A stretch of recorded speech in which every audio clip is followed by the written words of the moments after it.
Alright, so today we're going to cover the Gilded Age. Specifically, we're going to look at labor unions and kind of their impact on people and what they had going on.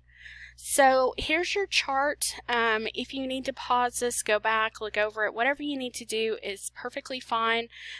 So the first thing we have here, we have 4 different labor unions. We have the Knights of Labor, the American Federation of Labor, American Railway Union, and the Industrial Workers of the World, or the Wobblies.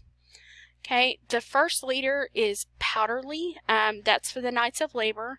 Their purpose was to the income tax on the wealthy and to end child labor. They also wanted an 8-hour workday and worker-owned businesses. Their membership was open to everybody, so they had no restrictions on that. And their method was political action. So they were trying to get this taken care of the right way through politics. Their strike association, they did have a big strike, the Haymarket riot. This was a huge riot, and they pretty much died out after that. They were the first major labor union, but after the Haymarket riot, they pretty much died out. The Haymarket riot. Alright, our second group is the American Federation of Labor, or the Gompers. Their purpose were wages, working conditions, and length of the workday. Their membership was skilled, highly paid craft workers. Their method was to negotiate and then to strike. They had the Homestead strike. And then the largest union, most successful of the 4 was to Battle Carnegie. Alright, our third group is the American Railway Union, and they were the Debs. Their purpose were wages and high rent. They were open to all railroad workers, and their method of trying to get things done was to boycott and then strike. Their strike association was with the Pullman strike, and then their significance was that they gained national attention and they were battling Pullman, who was one of the largest businessmen at the time. Okay, our last group is the Industrial Workers of the World, or the Wobblies. Their leader was Big Bill Haywood. Their purpose was wages and life conditions, and then their membership was pretty much to everybody. Their method of trying to get things done was direct action, demands, and strike threats. They did have a strike associated with them, the Lawrence Textile Strike, and then their significance was the socialite ties, so they had society ties, and they gained a lot of publicity for themselves. So these are some of the bigger labor unions. Obviously there were a lot more, but these were some of them. So let's look at some of the conditions that were going on at this time for the laborers. So to begin with, we had the industry growing pretty quickly, and obviously when you have something growing quickly and not enough legislation, you do get people being abused in the situation.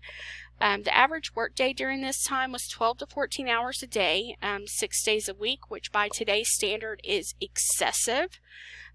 Wages ranged anywhere from $3 to $12 for a working male who was in good health. Obviously women and children were paid less and they worked longer hours. Most women and children would get paid 1/3 of what the men did. Okay. Conditions were also extremely dangerous during this period. We had no safeguard for the workers, poor air quality, overheated work areas. Jobs were very repetitive, and if they got hurt on the job, there was no help for the company. Now, a lot of times people would have big families during this period because more people working, more money coming into the family, more ability to sustain, and there was also a high mortality rate because people would literally die from exhaustion. They could die from working. There was no workers' comp here. They got injured at work. That was it. Okay. Here's an example of some of the occupations and how much the people would be making during this time. For 4 ladies, for clothing, gloves, and hosiery, they'd be making about $2.06 on average. In today's society, or about 2006, that would be about $49. So you can see the huge pay difference here. For hat makers, they would make about 85 cents a day. In today's average wages, that'd be about $20. For machine hands, maybe they would only make about 40 cents a day, or 40 cents a week. Okay, so this is daily wages. So 40 cents a day times 12 hours a day times 6 days a week. I mean, they're not making hardly any money. So, and imagine this is what the men might be making. Okay? Alright, so labor unions, in order for them to improve the lives of their members, labor unions engaged in collective bargaining with factory owners and management. Collective bargaining means meetings between labor leaders and management. This is the way that most disagreements or disputes are settled. In serious labor disputes which arose between before 1900, the government would even come in and usually would support the employer or the owner. The most important reason for growth of labor unions in the latter half of the 19th century was the way workers were treated by big business and big industry. Okay? So basically they had an arbitrator. That was kind of what collective bargaining was. They had an arbitrator in there. So let's look at membership for them. Union membership between 1880 and 1910. So it really plateaued about 1890, and then it started going down till 1895, and then continuously rose until about 1910. Okay, and again, it's going to continue to rise, but there is that one dip there in 1895. Now, why do you think that is? Well, let's take a look. Let's take a look at government attitudes. So the government leaders were pretty critical towards the unions. They favored the business over labor. More than 20,000 strikes occurred between 1890 and 1900. Some were really violent. The government used the courts and troops to crush the strikes. We had the Homestead strike, the Pullman strike, and the Haymarket strike. All three of these were huge strikes. And they caused a lot of not only deaths, but they caused a lot of problems. Okay?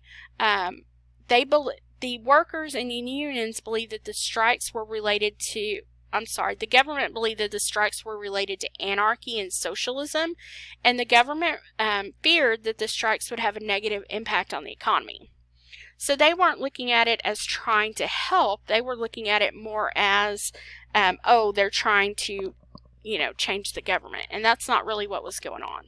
So some of the responses to unions, we had capitalists. They were anti-union. They wanted more of a laissez-faire or hands-off economy with few regulations and little interference by the government or unions. The government was more anti-union. They usually moved quickly to stop the strikes and other labor disturbances. They were not laissez-faire in regards to the union and were pro-capital. Remember, laissez-faire is more of a hands-off approach where they just kind of let everybody deal with it themselves.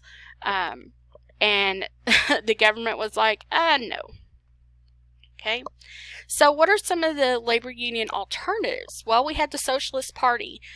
Socialism is an economic and political system that emphasizes government control of productive property, such as factories and lands, and regulation of the distribution of income.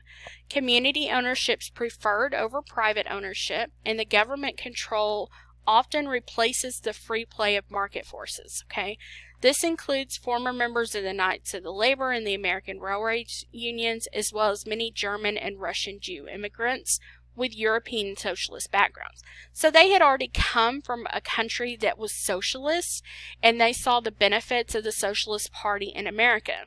Now, what is the labor union's legacy? Well, only the American Federation of Labor was successful.